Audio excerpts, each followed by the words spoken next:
우리가 오랫동안 신앙생활을 하였다라고 하면 너무나도 잘 알고 있는 말씀이고 아마 여러 번 들었던 말씀일 것입니다. 오늘 본문의 말씀은 가나 혼인잔치에서 물로 포도주를 만드시는 놀라운 표적에 대해서 말씀을 하고 있습니다. 오늘은 이것을 우리가 조금은 다른 시각을 가지고 조금 살펴보려고 합니다.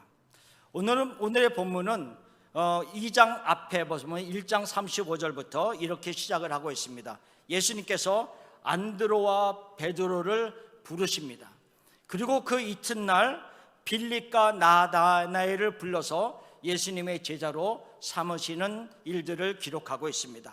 그리고 그들과 함께 가나 혼인잔치에 참여하기 위해서 사흘길을 걸어서 그 혼인잔치에 참여하는 것으로 시작을 하고 있습니다. 우리가 일반적으로 말하면 가나 혼인잔치에는 12명의 제자가 참여한 것이 아니고 일반적으로 한 6명 정도의 제자들이 참여하였다라고 얘기하고 있습니다. 미리 언급한 베드로와 안드레, 그리고 빌립과 나다나엘, 그리고 야고보, 그리고 이 요한 서신을 기록하고 있는 사도 요한, 이렇게 6명의 제자들이 예수님과 함께 갈릴리 가나의 혼인잔치에 참여한 것입니다. 그런데 이 혼인잔치가 진행되어지는 동안 그만 손님들을 대접하기 위해서 준비된 포도주가 떨어지는 난감한 상황을 맞이하게 되었습니다. 왜냐하면 지금의 우리가 일반적으로 혼인 예식은 우리는 하루 몇 시간 정도에 끝나지만 유대인들의 혼인 예식은 일주일 동안 계속 이어지기도 하고 더 이상을 이어지기도 합니다. 그렇기 때문에 그 혼인 예식이 계속 이어지는 어느 날 어느 시점에 준비되어진 포도주가 그만 떨어지고 모자라게 되는 난감한 상황에 처하게 된 것입니다. 이 사실을 알고 있는 예수님의 어머니 마리아가 예수님에게 와서 그렇게 요청을 합니다. 포도주가 떨어졌습니다. 이렇게 얘기합니다. 그러면서 하인들에게 또 당부를 합니다. 예수께서 무슨 말을 하든지 그대로 하라. 이렇게 하인들에게도 당부하는 말을 하고 있습니다. 일반적으로 그 혼인 예식에 참여한 모든 하객들은 포도주가 떨어진지도 모르고 그냥 있었을 것입니다. 그러나 마리아는 포도주가 떨어진 것도 알고 있었고 또한 그 하인들에게도 어떻게 행할 것을 지시하고 당부하는 것으로 보아서 마리아는 단순히 그냥 손님으로 초청을 받은 혼인잔치가 아니라고 우리가 짐작해 볼 수가 있습니다. 그래서 많은 신학자들은 아마 마리아의 친인척의 혼인잔치였을 것이다, 이렇게 설명을 하고 있습니다. 그 혼인잔치에 지금 2장 6절에 보면 이렇게 말씀하고 있습니다. 거기에 유대인의 정결 예식을 따라 2-3통 드는 돌 항아리 6이 있었다, 이렇게 말씀하고 있습니다. 돌 항아리가 6개가 있었는데 그 돌 항아리 하나하나에 2-3통 드는 물이 들어갔다고 말하고 있습니다. 한 통에 약 8.5갤론, 9갤론의 물이 들어갑니다. 그러면 그 돌 항아리에는 약 20갤론 정도 아니면 25갤론의 물이 들어갑니다. 우리가 일반적으로 생각하면 우유가 한 갤론짜리가 20개, 25개가 있다라고 우리가 짐작을 해보면 됩니다. 그런 것이 6개가 있었기 때문에 전부를 따지면 약 120에서 150갤론의 물이 그곳에 있었다라고 하는 것을 알 수가 있습니다. 정결 예식이라고 하는 것은, 유대인의 정결 예식은 밖에 나갔다 사람들이 들어오면 물을 가지고 손을 씻습니다. 그리고 발을 씻습니다. 이렇게 정결하게 하고 집에 들어갑니다. 정결 예식이기 때문에 그 항아리에 담겨진 물들은 더러운 물이 아닙니다. 깨끗한 물을 담아놓고 정결 예식을 행합니다. 왜냐하면 지금 많은 사람들이 그 잔치에 참여하였기 때문에 아마 많은 양의 물이 필요하였을 것이고 또 많은 양의 물을 이미 사용했을 것입니다. 많은 사람들이 들어와서 손을 씻고 발을 씻었기 때문입니다. 그렇기 때문에 예수님께서 하인들에게 그 항아리에 다시 물을 채우라라고 명하고 계시는 겁니다. 하인들이 예수님의 명령에 따라서 물을 아귀까지 가득 채웠다라 그랬습니다. 그 다음에 예수님이 다시 명령합니다. 그 물을 떠서 연회장에게 갖다 주라. 이 연회장은 이 연회 장소를 의미하는 것이 아니라 연회를 주관하는 그 메스터, 그 연회를 주관하는 총책임자를 의미하는 겁니다. 연회장에게 갖다 주라 이렇게 얘기합니다.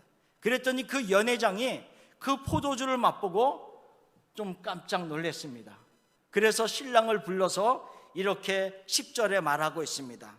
사람마다 먼저 좋은 포도주를 내고 취한 후에는 낮은 것을 내거늘 그대는 지금까지 좋은 포도주를 남겨두었도다 이렇게 얘기할 정도였습니다. 그만큼 예수님께서 만드신 물로 포도주를 만드신 그것은 귀하고 아주 질이 좋았다라고 설명을 하고 있습니다. 그리고 나서 11절에 이렇게 얘기하고 있습니다. 이 이적은 예수님께서 행하신 첫 표적이다 이렇게 얘기했어요. 첫 표적. 이 표적이라고 하는 말은 세메이온이라고 하는 헬라어인데요, 이것은 단순한 어떤 기적, 미라클을 의미하는 것이 아니라 그 기적을 통하여서 예수님께서 나타내시고자 하시는 어떤 일을 의미하고 있습니다. 우리가 야구 시합을 많이 보면 감독이 여러 가지 사인을 내지 않습니까?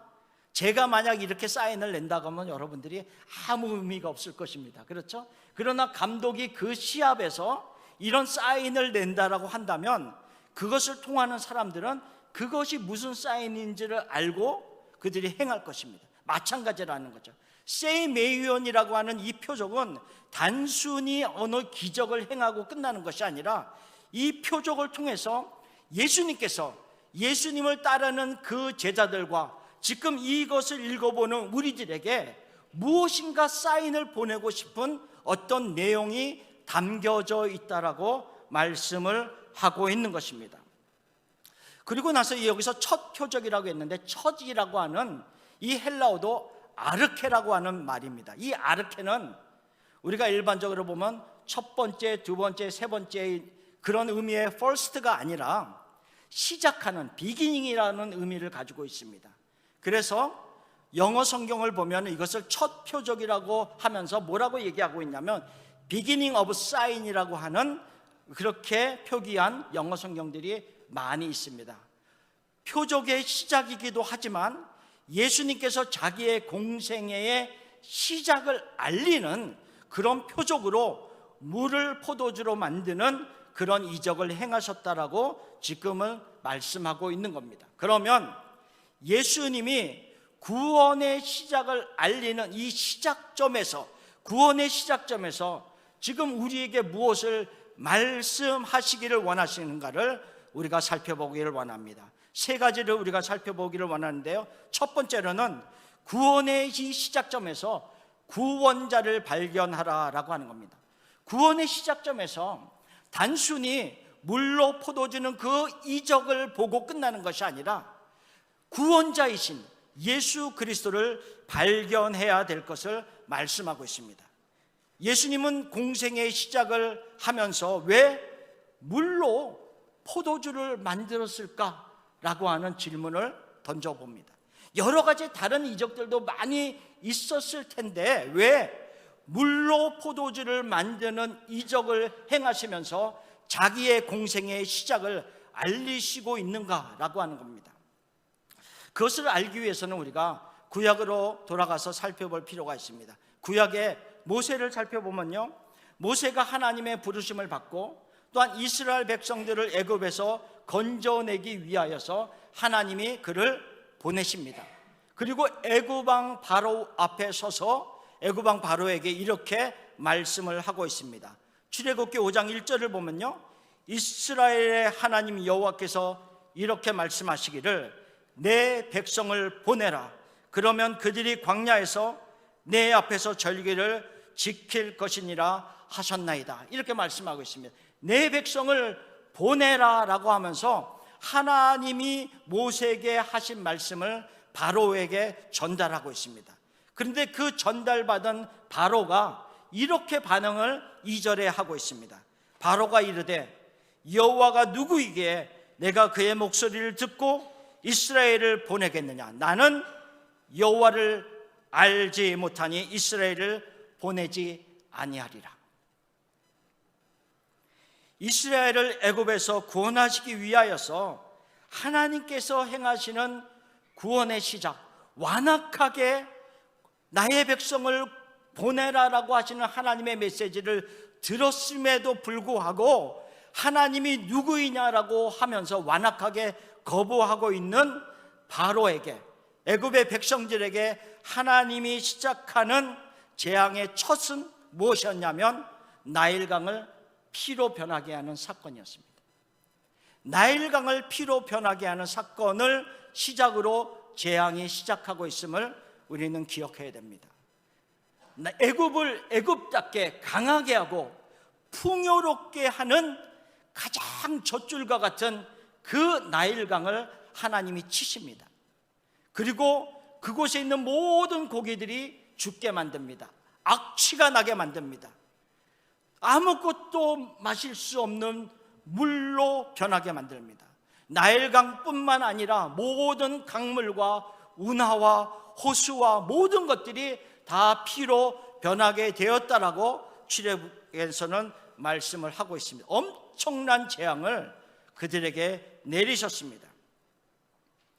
그들이 엄청난 재앙을 내리셨는데 그것은 바로가 아까 말하기를 여호와가 누구냐, 나는 여호와를 알지 못한다라고 하면서 완악하게 대답한 그 말에 여호와 하나님께서 재앙으로 대답을 하고 있는 것입니다. 나는 여호와 하나님이다 라고 말씀을 하고 있는 겁니다. 그리고 이스라엘 백성들을 애굽에서 건지시는 시작을 그 표적을 통해서 지금 이루고 시작 출발점으로 하고 있는 것입니다. 그 모세가 재앙을, 물로 피를 만드는 그 재앙을 행한 그 모세가 후에 신명기 18장 15절에 이렇게 예언을 하고 있습니다. 내 하나님 여호와께서 너희 가운데 너희의 형제 중에서 너를 위하여 나와 같은 선지자 하나를 일으키시리니 너희는 그의 말을 들을지니라. 모세가 지금 무엇을 예언하고 있냐면요, 나와 같은 선지자 하나를 일으킬 것을 말씀하고 있습니다. 근데 그 예언이 언제 이루어지느냐 하면 예수님의 때에 이루어집니다. 그래서 사도행전 3장 20절에 이렇게 말씀하고 있습니다. 주께서 너희를 위하여 예정하신 그리스도 곧 예수를 보내시리니 라고 하면서 예수님에 대해서 언급한 이후에 22절에서 24절까지 다시 모세가 예언했던 신명기 18장 15절의 말씀을 다시 언급하면서 설명을 하고 있습니다. 22절부터 우리가 천천히 한번 같이 읽어보겠습니다. 모세가 말하되 주 하나님이 너희를 위하여 너희의 형제 가운데서 나 같은 선지자 하나를 세울 것이니 너희가 무엇이든지 그의 모든 말을 들을 것이라. 누구든지 그 선지자의 말을 듣지 아니하는 자는 백성 중에서 멸망받으리라 하였고, 또한 사무엘 때부터 이어 말한 모든 선지자도 이때를 가르쳐 말하였느니라. 이렇게 지금 신명기 18장 15절에서 예언했던 그 예언이 예수님의 때에 이루어지고 있음을 말씀을 하고 있습니다. 그 의미는 무엇이냐면 모세가 이스라엘 백성들을 구원하는 그 시작점을 물을 피로 변하게 하는 재앙을 통하여서 하나님을 거역하는 자들을 향해서 하나님이 누구신가를 알리면서 시작하였다라고 한다면, 예수님께서는 물로 포도주를 변하게 하시는 그 표적을 통하여서 하나님의 사람들에게 혼인잔치와 같은 구원의 기쁨의 시작을 알리고 있는 것입니다. 모세와 예수님을 비교하면서 지금 성경은 그 물로 포도주를 만드신 표적을 설명을 하고 있는 것입니다. 따라서 우리는 이 물로 포도주를 만드신 놀라운 표적을 바라보면서 단순히 이런 일을 행하셨구나 라고 끝나는 것이 아니라 그 표적에 담겨져 있는 모세를 통해서 행하신 구원의 역사, 그리고 예수 그리스도를 통하여서 이루시는 또한 우리를 구원하시는 그 구원의 역사를 같이 바라볼 수 있는 그런 믿음의 눈이 필요하다라고 하는 것입니다. 그래서 요한복음 2장 11절에 그 표적을 본 이후에 제자들의 반응을 이렇게 기록하고 있습니다.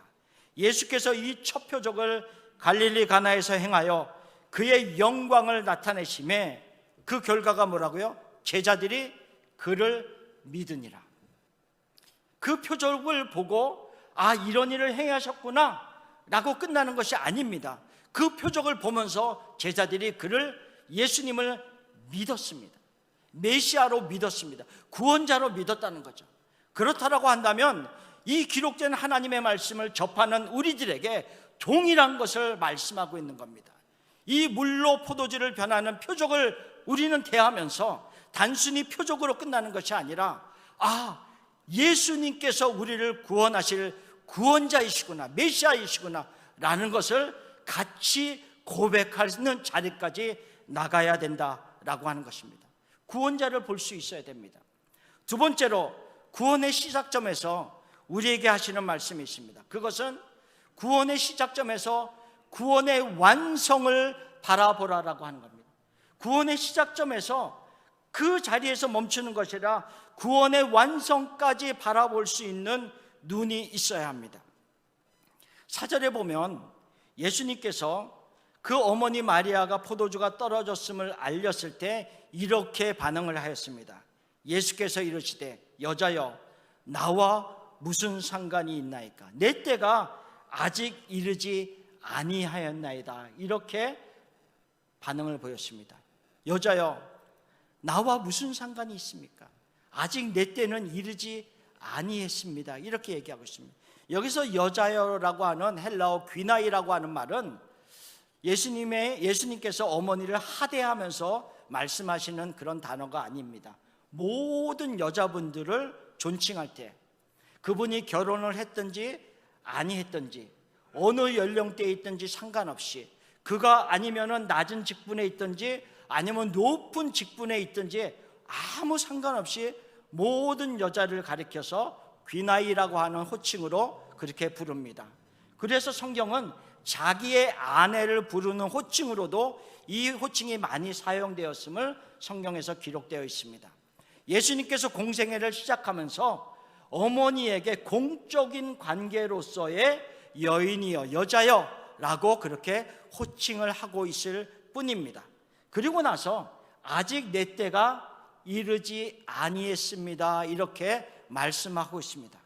요한복음은 계속해서 예수님의 어떤 시기, 예수님의 어느 때를 계속해서 언급하면서 하나씩 풀어가고 있습니다. 요한복음 7장 30절에 보면 이렇게 기록하고 있습니다. 그들이 예수를 잡고자 하나 손을 대는 자가 없으니 이는 그의 때가 아직 이르지 아니하였음이로다. 예수님을 잡고자 했지만 아직 때가 아니라고 기록하고 있습니다.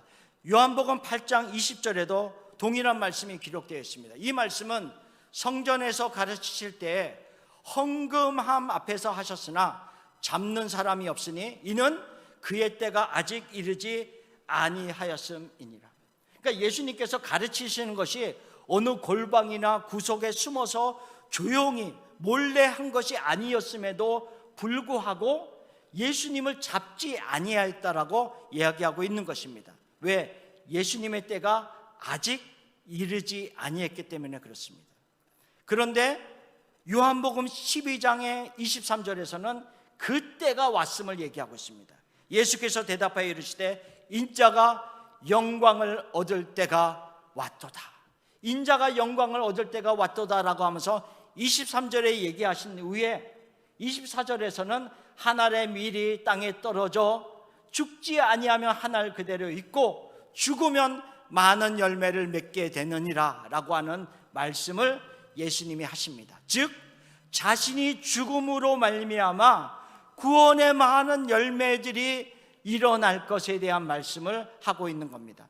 이 영광을 얻을 때라고 하는 것은 죽음을 의미하고 죽음을 통해서 얻을 영광을 의미하는 하고 있는 것입니다. 요한복음은 계속해서 예수님의 십자가의 때를 언급하면서 하나씩 전개해 나가고 있다는 것입니다. 그러면 다시 모세와 예수님의 그 표적과 구원의 역사를 비교해 보면서 모세의 구원의 시작은 물을 피로 만드는 재앙으로 시작해서 마지막 10번째 재앙은 무엇이었습니까? 애굽에 속한 모든 처음 난 것들이 죽는 그런 재앙이었습니다.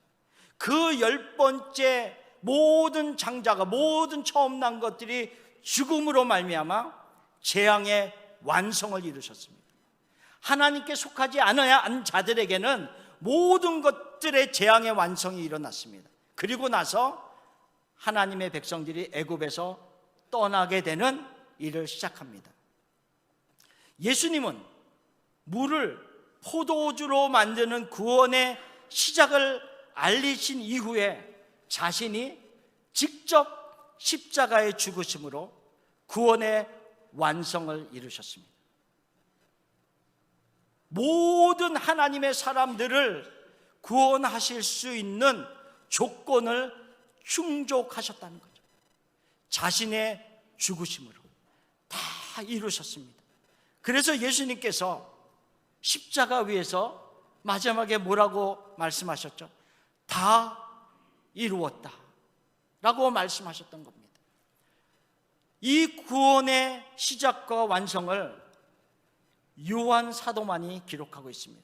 다른 복음서에는 물로 포도주를 만드는 이 표적을 기록하고 있지 않습니다. 그리고 십자가에서 다 이루었다라고 하시는 말씀도 다른 복음서에는 나와 있지 않습니다. 그러나 요한은 자신의 요한 서신의 시작점에서 물로 포도주를 만드는 그 구원의 시작점을 알렸고, 그 다음에 요한복음의 마지막 부분인 요한복음 19장에서는 예수님께서 십자가에서 달리셔서 다 이루었다고 고백하는 그 기록을 하면서 구원의 시작점과 구원의 완성을 다 우리에게 보여주고 있는 것입니다. 물로 포도주를 만드는 그 구원의 시작점에서 우리는 단순하게 물로 포도주를 만든 그 표적만을 보고 아 그렇구나라고 끝나는 것이 아니라 예수님의 구원의 완성점, 십자가에서 나를 위해서 돌아가시는 그 자리까지 바라볼 수 있는 영적인 눈이 열려야 함을 말하고 있는 것입니다.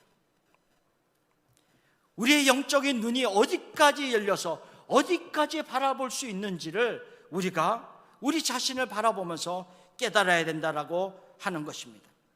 세 번째, 구원의 시작점에서 우리에게 말씀하시고자 하는 것은 자신의 영적인 위치를 발견하는 것입니다.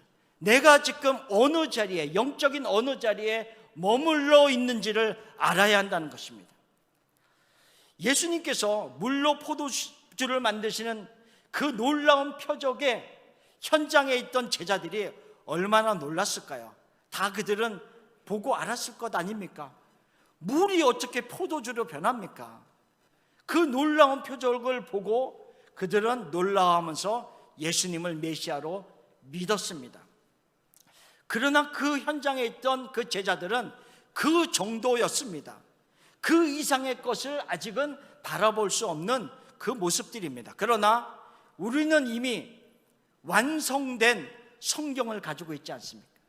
구원의 시작부터 구원의 끝까지 기록되어 있는 성경을 우리는 이미 가지고 보면서 알고 있지 않습니까? 그러면 어떻게 시작하였고 그 구원이 어떻게 진행되었고 어떻게 마쳤는가를, 구원의 완성이 십자가에서 마쳤고 또 그 이후의 모든 기록까지도 우리는 이미 성경을 통해서 알고 있지 않습니까? 아울러 우리는 모세를 통한 구원의 역사들도 알고 있습니다. 10가지의 재앙, 물을 피로 변하게 하는 그 구원의 시작점에서부터 시작하여 모든 장자와 모든 처음 난 것을 죽이는 그 재앙의 완성점인 10가지 재앙에 대해서도 알고 있고, 그 이후에 이스라엘 백성들이 애굽에서 떠나 나와 광야를 지나가는 사건들도 알고 있습니다. 그들은 그 광야에서 불순종하였고 광야에서 40년을 끊임없이 방황하다가 많은 사람들이 그곳에서 죽었습니다. 그리고 제2세대는 가나안에 들어가서 그들이 하나님을 바라보면서 살았고 또 하나님을 떠나는 사건들이 있었음을 우리는 쭉 통해서 알고 있습니다. 이런 모든 구원의 역사들을 알고 있는 우리들에게 하시는 말씀이 있습니다. 지금 우리들의 어떤 사람들은 신앙적으로 내가 말씀을 내가 스스로 섭취하지 않아도 듣는 말씀을 통하여서 겨우 살아갈 수 있는 사람들이 있습니다.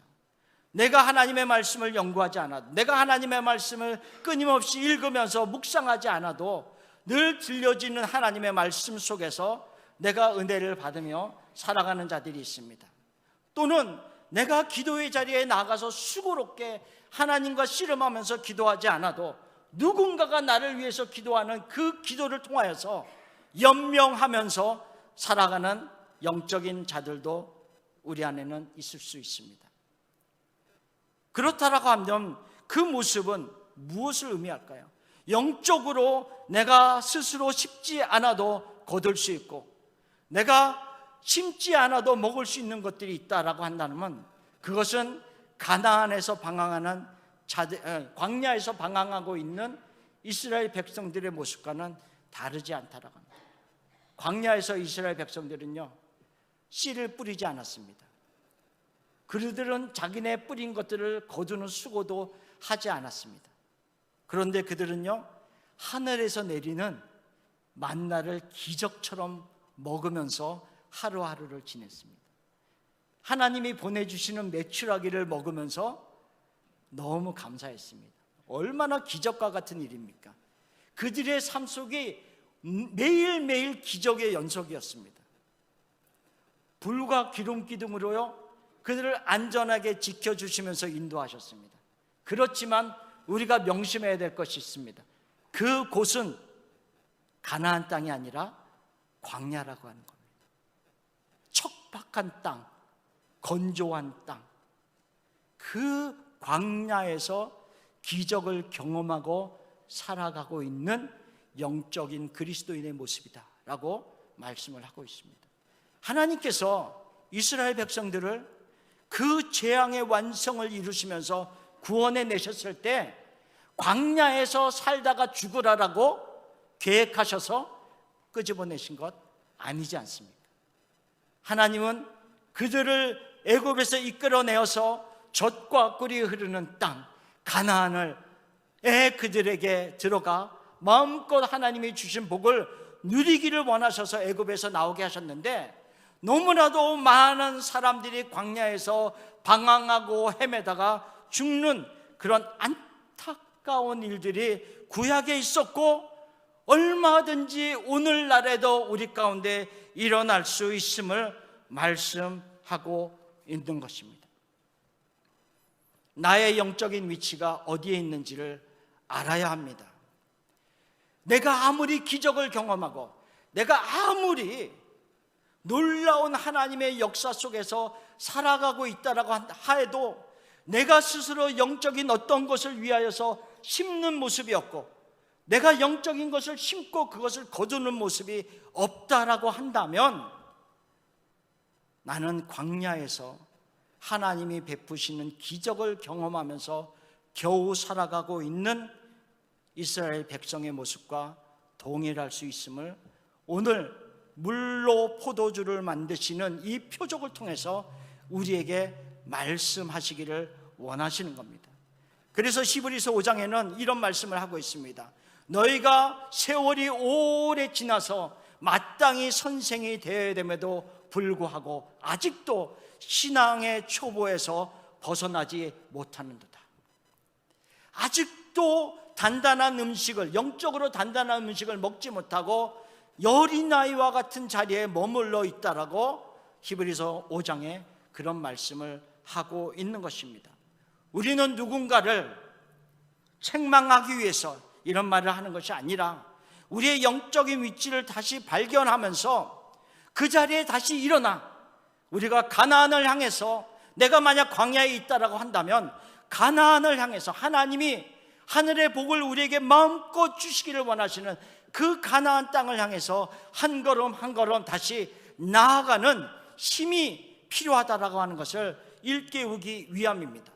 그리고 내가 가나안 땅에서 사는 자라고 한다면, 내가 나의 영적인 모습을 위해서 심고 그것을 거두면서 사는 자라고 한다면 늘 하나님을 바라보면서 이른 비와 늦은 비를 베풀어 주시는 그 하나님, 하나님의 도우심이 없으면 우리가 아무것도 내가 심어도 거둘 것이 없음을 고백하면서 하나님을 바라보면서 살아가는 그런 자의 모습들이 되어야 되기 위해서 이 말씀을 하고 있는 겁니다. 나의 영적인 위치, 나의 영적인 자리는 어디에 있어야 하는가를 다시 한번 확인해 볼 필요가 있습니다. 이 혼인잔치에 참여하고요, 그리고 예수님과 함께 끝까지 함께 있었던 예수님의 제자 중 한 사람 안드레는 그 이후에, 성경 기록 이후에 역사학자들에 의하면 많은 곳을 다니면서 선교를 하다가 마지막에는 그리스의 아가야 지방에 가서 복음을 전하였다라고 그렇게 말씀하고 있습니다. 아가야 지방에 가서 복음을 전하다가 결국은 그가 붙잡혀서 마지막 순교를 당하기 바로 전이었습니다. 그래서 보통 안드레의 십자가를 의미할 때는 우리가 X자 모양의 십자가를 말하고 있습니다. 그러니까 우리가 보통 십자가면 이런 위아래의 십자가를 의미하지 않습니까? 그런데 기록에 의하면 안드레는 X자 모양의 십자가에 완전히 이렇게 달려서 순교를 당했다라고 얘기하고 있습니다. 순교를 당하기 전에 끊임없이 그 집행관이 지금이라도 예수를 믿는 그 믿음을 너가 버리면 너의 목숨을 살려주겠다, 이렇게 계속 회의를 하였습니다. 그런데 마지막 순간까지 안드레가 예수님의 복음을 전하다가 순교를 당했는데, 그의 마지막 순교를 당할 때의 기도문이 이렇게 전달되고 있습니다. 뭐라고 말하고 있냐면요, 오 그리스도 예수님이여 나를 받아주소서. 내가 본 그분, 내가 사랑한 그분, 그분 안에서 나는 참된 내가 될 수 있었습니다. 주님이시여 당신의 영원한 나라의 평안 가운데 이제 나의 영혼을 받아 주옵소서. 안드레가 이렇게 고백을 하였습니다. 그 구원의 시작점부터, 물로 포도주를 만드는 그 구원의 시작점부터 예수님의 죽으심의 완성까지 늘 함께하고 부활하신 주님을 만나고 승천하시면서 그들에게 사명을 주셨던 그 예수님을 다 경험했던 그 안드레가 이렇게 고백을 했습니다. 내가 본 그분, 시작부터 끝까지 내가 본 그분, 내가 사랑한 그 예수 그리스도, 그분 안에서 나는 내가, 온전한 내가 될 수 있었습니다. 이렇게 고백을 했습니다. 마찬가지입니다. 예수님께서 우리에게 말씀하시깁니다. 누가복음 9장 23절에 또 우리에게 이르시되 아무든지 나를 따라오려거든 자기를 부인하고 날마다 제 십자가를 지고 나를 따를 것이니라. 우리 안드레가 졌던 십자가와 같은 순교하는 자리에까지 나가는 그런 십자가는 아니라 할지라도 오늘 내가 져야 될 십자가는 무엇인가, 날마다 내가 져야 되는 십자가는 무엇인가를 생각할 수 있으면 좋겠습니다. 그것이 나의 영적인 모습을 위하여서 말씀으로 나아가고 기도의 자리로 나아가는 것도 내가 져야 될 십자가일 수도 있습니다. 뿌리는 자만이 거둘 수 있습니다. 싸우는 자만이 승리할 수 있습니다. 영적인 싸움을 하지 아니하는 자는 승리의 기쁨을 얻을 수가 없습니다. 하나님께서 이 물로 포도주를 만드는 이 첫 표적의 구원의 시작점에서 우리에게 말씀하는 하는 세 가지입니다. 첫 번째로는 구원자이신 예수님을 발견하고 믿으라라고 하는 겁니다. 두 번째는 구원의 시작점에서 구원의 끝, 구원의 완성점까지, 십자가까지 바라볼 수 있는 그런 영적인 눈을 가지라. 우리의 영 안을 열고 십자가까지 바라볼 수 있는 자가 되라 라고 하는 겁니다. 그리고 세 번째로는 나의 영적인 위치가 어디에 있는가를 다시 발견하고 그 자리에서 일어나 한 걸음 한 걸음 주님이 원하시는 자리까지 나갈 수 있는 그 우리가 되기를 소원합니다. 그래서 십자가의 자리까지, 부활의 자리까지, 또 예수님이 우리에게 말씀하셔서 가서 모든 족속으로 제자를 삼으라라고 하시는 사명의 자리까지 나아갈 수 있는 여러분들이 되시기를 간절히 예수님의 이름으로 축원합니다.